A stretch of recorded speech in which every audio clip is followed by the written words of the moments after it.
অনেক দিন আগের কথা। একদিন বিকেলবেলা রাজু নামের একটি ছেলে স্কুল থেকে বাড়ি ফিরছিল। সে হেঁটে হেঁটে স্কুলে যেত এবং বিকেলবেলা হেঁটে হেঁটে বাড়ি ফিরত।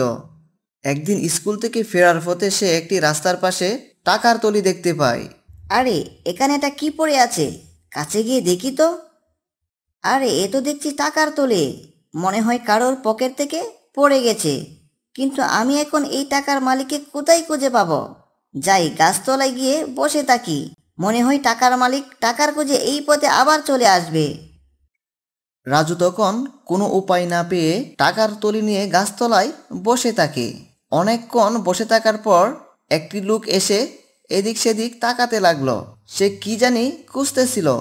লোকটি তখন রাজুর কাছে আসে এবং তাকে বলতে লাগলো, এই যে বাবু, তুমি কি এই পথে কোনো টাকার থলি খুঁজে পেয়েছো? কিছুক্ষণ আগে আমার একটি টাকার থলি এই পথে হারিয়ে গেছে। টাকাটা আমার খুবই প্রয়োজন। হ্যাঁ আঙ্কেল, কিছুক্ষণ আগে এইখানে আমি একটি টাকার থলি কুড়িয়ে পেয়েছি। আমি স্কুল থেকে বাড়ি যাচ্ছিলাম, তখন এই টাকার থলিটি আমি দেখতে পাই। এই থলিটি কি আপনার? হ্যাঁ বাবু, এই থলিটি তো আমার। এই থলি নিয়ে আমি মায়ের জন্য ওষুধ কিনতে যাচ্ছিলাম। আমার মা খুবই অসুস্থ।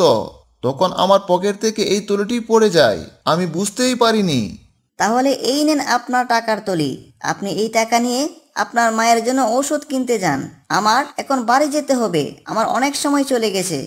বাবু, তুমি অনেক ভালো ও সৎ ছেলে। আমি তোমার জন্য দোয়া করি তুমি অনেক বড় হও। আমি তোমার সততায় মুগ্ধ হয়েছি। আল্লাহ তোমার মঙ্গল করুক। এই কথা বলে লোকটি তখন ছেলেটির মাথায় হাত বুলিয়ে দেয় এবং তার জন্য দোয়া করে। বন্ধুরা আমরা শিখতে পারলাম সততাই উৎকৃষ্ট পন্থা।